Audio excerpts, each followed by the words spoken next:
Today on the Blockade Who Games channel, we take a deep dive into one of the best games of 2022, God of War Ragnarok.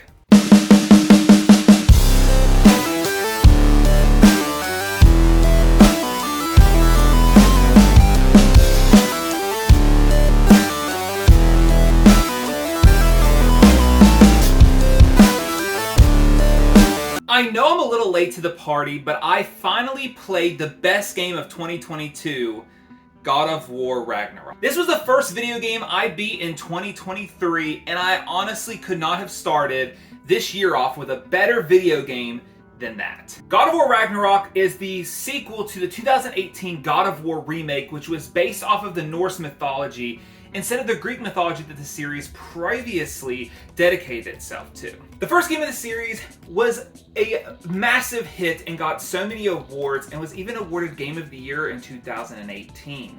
And roughly 4 years later, we finally get the sequel to it that many would say is just as good, if not better, than the original in different ways. In today's video, we're going to be talking about the story, the gameplay, and so much more as we take a deep dive into God of War Ragnarok. Now, before we do that though, I just want to let you all know that you all should be coming back tonight because I'm going to be streaming on Twitch playing God of War Ragnarok as I trophy hunt to get the platinum. So if you enjoy just chilling out, talking about video games, and playing video games, come join me because it's going to be a chill time, and I'm excited because I really just like playing video games, and talking to people while I play it would be a lot of fun, and I'm excited to get the platinum, and I've got a lot of work to do because I've got a lot of stuff that I did not do while I was playing the game the first time around. And before we jump in, I just want to give you guys a heads up that this is your final warning, as moving forward to this point on, there will be potential and actual spoilers for God of War Ragnarok. So if you don't want to know anything about the game, this is your final chance to stop now and come back after you beat the game, which I would appreciate if you did come back after you played the video game and beat it. But for those who don't care or have beaten it, this is your final warning. Spoilers are ahead. God of War takes place after the events of the first game as Fimbulwinter is ending and Ragnarok is seemingly approaching. Kratos and Atreus are approached by Odin and Thor and told that they will leave everyone at peace if Atreus stops looking for Tyr. And of course, Kratos does not agree to these terms, and Thor and Kratos have the first of their battles, and this is where the story really takes off. Atreus has been traveling around looking for giant shrines and looking for the whereabouts of Tyr because he has discovered that he is still alive. Atreus and Kratos continue to not see eye to eye, and Atreus goes off on his own several times as he knows that as Loki he has a future to fulfill. When finding Tyr, they learn that Ragnarok does not destroy all of the realms as it was previously prophesied, but instead just Asgard. Atreus ends up meeting a giantess named Angrboda, who shows him what his purpose is and his destiny, as well as the fate of his father dying during Ragnarok to his own son. Atreus also learns that the giants are still alive and inside of spiritual stones that are hiding from Odin. Kratos, on the other hand, works with Freya, who hates him after the death of her son and took place in the first game, and she asks him to help her break free of Odin's spell by going to Vanaheim, where her brother is.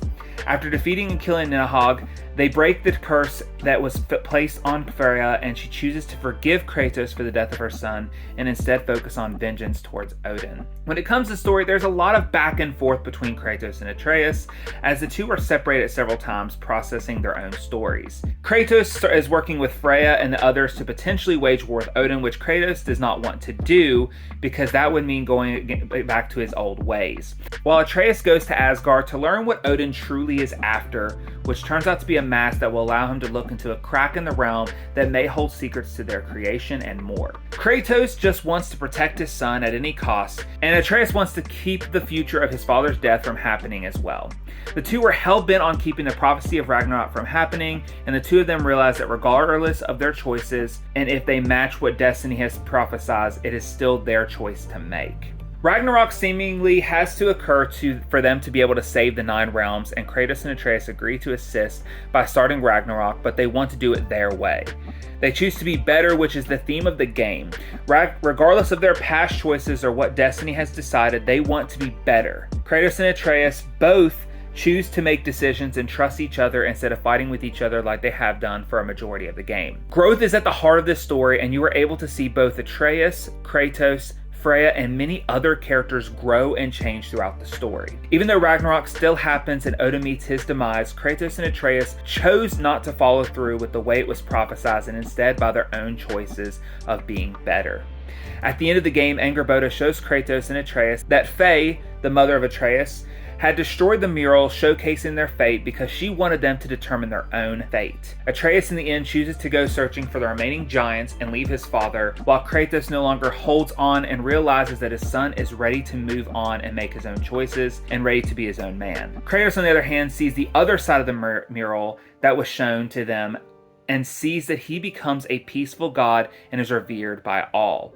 Kratos and Freya and Mimir set out to rebuild and restore peace as the credits roll.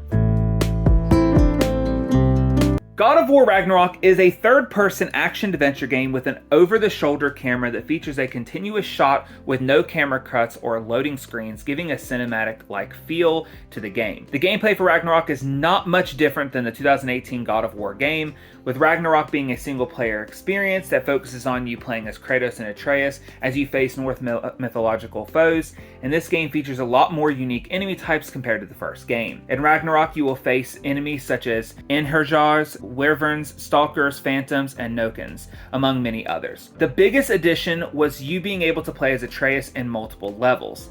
The majority of the time, you will play as Kratos, who focuses on a combo-based combat system using weapons such as the Leviathan Axe, the Blades of Chaos, and the newly added Draupnir Spear, which allows for you to do close and long-range attacks. The Draupnir Spear is the most unique item because you can throw multiple spears at enemies and have them explode all at once, which can help take enemies out from a distance. Not only does the game focus on combat, but it also focuses on puzzle solving, which requires you to use your partner's abilities and your own to move through environments.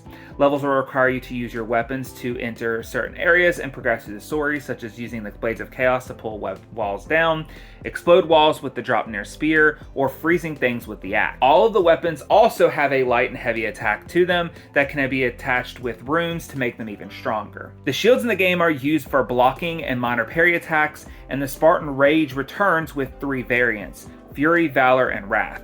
Fury is the standard mode, which is similar to the other games where he uses great damage attacks with his bare hands. Valor consumes the rage and the energy from that to restore health, and the Wrath unleashes a powerful weapon attack that differs based on the weapon being used. Atreus, on the other hand, just like in previous games, can be played passively to help solve puzzles and fight, but you can also play as him alone at certain parts in the story, as he will use the bow physical combat that has him using his bow to hit enemies, and his own Spartan mode that has him turning into a wolf and eventually a bear at one point in the story. And at some point in the game, Atreus will also be given the sword named Ingrid, which he will be used to help him attack enemies, similar to how Kratos uses Atreus and others to attack. Speaking of when Atreus is not with Kratos, you'll also be given other replacements for Atreus when you're playing as Kratos, most notably Freya, who uses her magic abilities to assist in combat, solving puzzles, and so on and so forth. Ragnarok also features side quests, crafting, upgradable weapons, and much more that make the game such a fun experience. Ragnarok also has multiple difficulties that allow for you to just enjoy the story or have a more difficult time with a harder difficulty that makes the enemy stronger and the damage more impactful.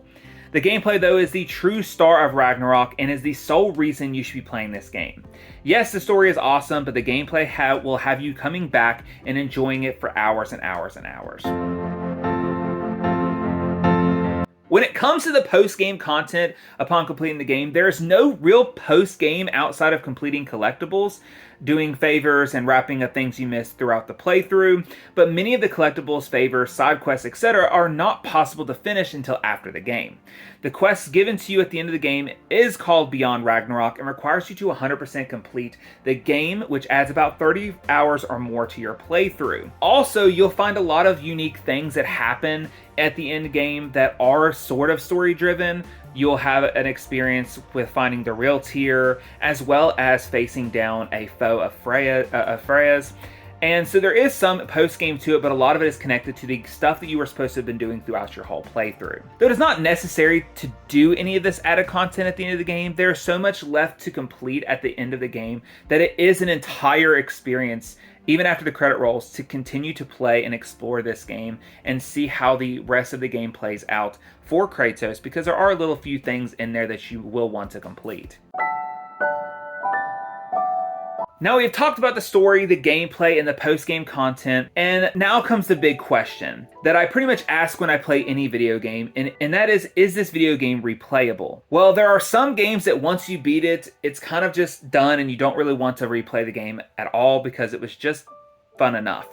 But God of War Ragnarok is not that game. I don't think I could see myself replaying the post-game content over and over again, but I do see myself wanting to replay the story of this game, experiencing it all over again, and of course playing it for the gameplay alone, because there's just so much to enjoy in the combat. The game never gets boring, and it is a classic. I love the first God of War game, and the Norse series of these games are enjoyable to such a higher degree for me. I've played the original game twice, and I'm honestly going to go back and play this game a second time because I love Ragnarok so much. The gameplay is not forgettable, the story is not forgettable, and there's just so much to enjoy here. I am a little biased because I do love Norse mythology, and this game is pretty much heavily based on that, but that is not the only reason why I love this game. At the end of every game, I always look back and think about my favorite and least favorite moments. For me, God of War Ragnarok has nothing I would say is my least favorite moments, because I never felt at any point in the game that I was not having fun. But I will say that my favorite moment, which is a spoiler, was the fight between Kratos and Thor. The fight was intense, the combat from Thor was everything I wanted, the story behind their fighting and the emotion coming from both characters was amazing. Kratos really showed character development by not choosing to kill out of vengeance again, and seeing Thor redeem himself against his father Odin was amazing. Though this ended in Thor's death, Thor truly made a difference by being better for the family he had and not choosing to go down the same route. And that did lead to his death, but that was honestly my favorite moment, and I would love to play that part over again just because it was such a powerful moment in the story.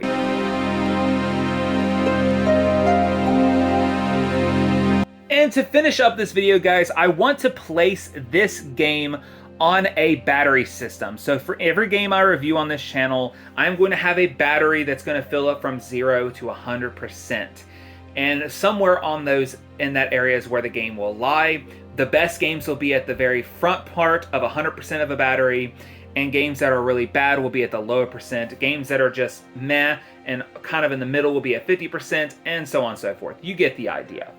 But when it comes to God of War, this was definitely, in my opinion, the best game of 2022, and I am so glad that I finally got to play this game, because it is truly one of the best games you can play on PS5 right now.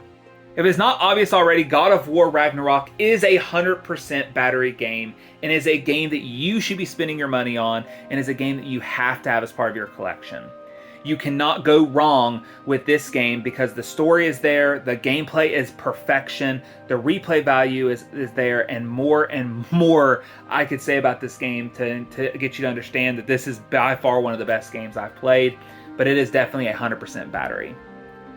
Well guys, that is it for today, and I hope you all enjoyed today's video, and it is honestly great to be back on this channel after being sick. If you like these types of videos, please like below and subscribe for more modern and retro game videos, and comment below what your thoughts are on Ragnarok. Also, before you go, do not forget we are streaming tonight, so come on out and join me as I play God of War Ragnarok and try to 100% complete the game by trophy hunting. Thanks for watching, and I'll see you guys next time.